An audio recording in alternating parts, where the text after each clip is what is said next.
Hi, it's 1010 the Navigator. We're reading the 2022 Anunnaki Code, End of the World and Their Return to Earth by Maximillien de Lafayette. And this is chapter 45, question 45. What will happen on Earth during the final clash with the Anunnaki? As we have explained in a previous answer, the Anunnaki will start the cataclysmic event of 2022 by removing all the clean, uncontaminated humans, all the animals, the plants, and the inanimate objects they wish to preserve, by taking them into the bubble they have brought to clash with the earth. This bubble is made of non-destructive, antimatter-like substance, and it will protect everything placed in it from harm, until the cleansing of the earth will be completed.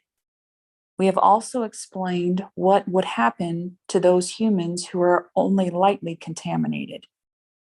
They will go through the Ba'abs or stargates to face a journey into the unknown with the hope of being cleaned and saved.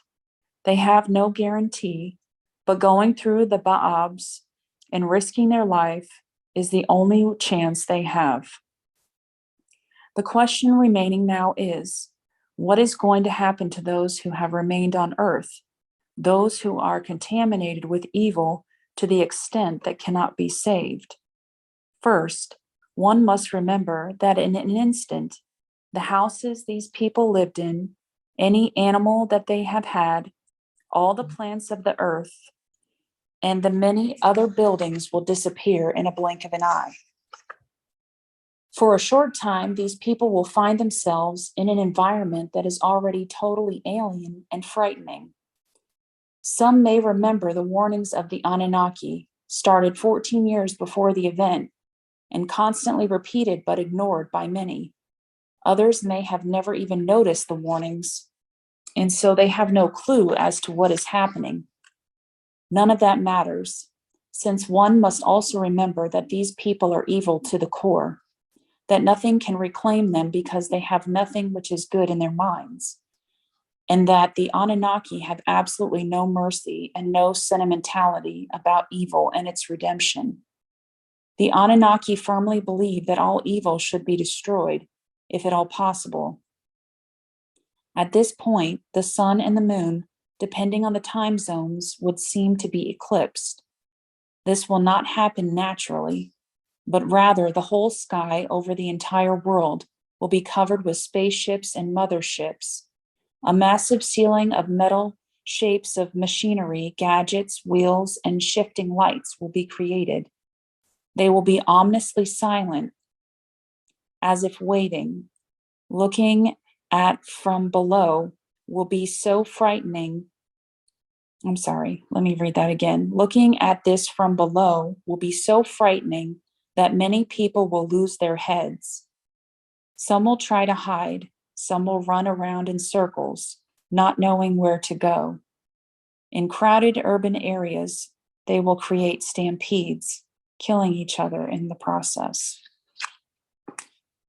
Others will run into their churches trying to pray, and the churches will ring their bells. Some of the religious leaders were saved or gone through the Ba'abs, and so have disappeared already. Those who are false and contaminated will still try to call their congregations, feeling that perhaps that would be a way to salvation.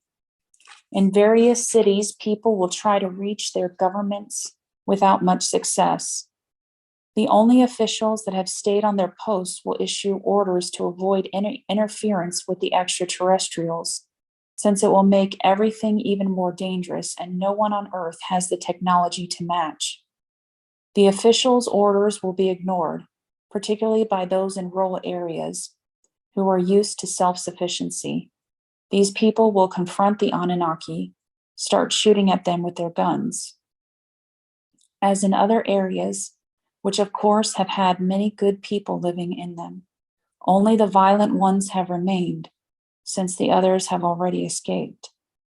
Acting stupidly, they will annoy the Anunnaki with their inept shooting until the Anunnaki decide to paralyze them with special beams of light for a limited time.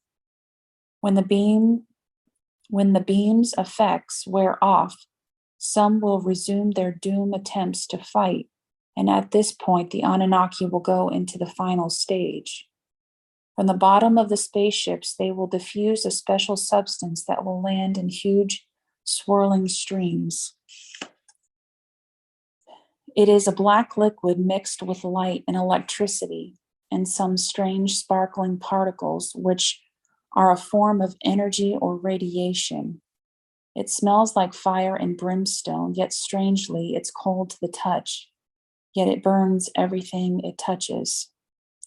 This is a tool of annihilation, a tool that no one can fight.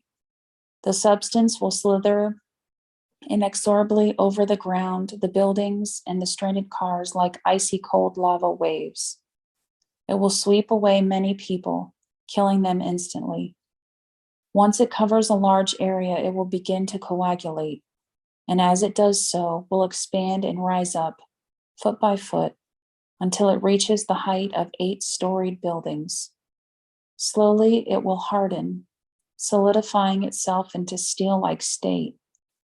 Huge stacks of smoke will rise up into the sky, cars will melt, buildings will collapse, and fires will start everywhere, not only by the touch of the substance, but spontaneously when the wind carries the particles of energy into flammable materials. The fire and brimstone smell will now mix with that of the burning flesh and of melting metal, plastic, and rubber. Then all of a sudden, the substance will stop growing and assume the appearance of craggy mountains with sharp edges and canyons.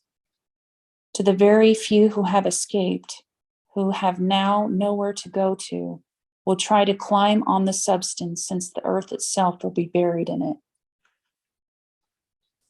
This too will be futile, since the substance will be too slippery for the climb. They will start to fall and slip and instantly killed. These conditions will continue all over the entire world for 2 days. No one will be left alive on the scorched earth. On the 3rd day, all the spaceships will leave, and in 24 hours, the substance and all it consumed will turn to dust. The earth will be ready for the vast cleaning. For that purpose, other spaceships will appear of completely different appearance. The new ones will not appear to be circular like the other ones, but crescent-shaped and of pleasant colors, nothing frightening about them. They will activate the vacuum system that we have mentioned in a previous answer to ready the earth for new life. And this concludes chapter 45. Wow.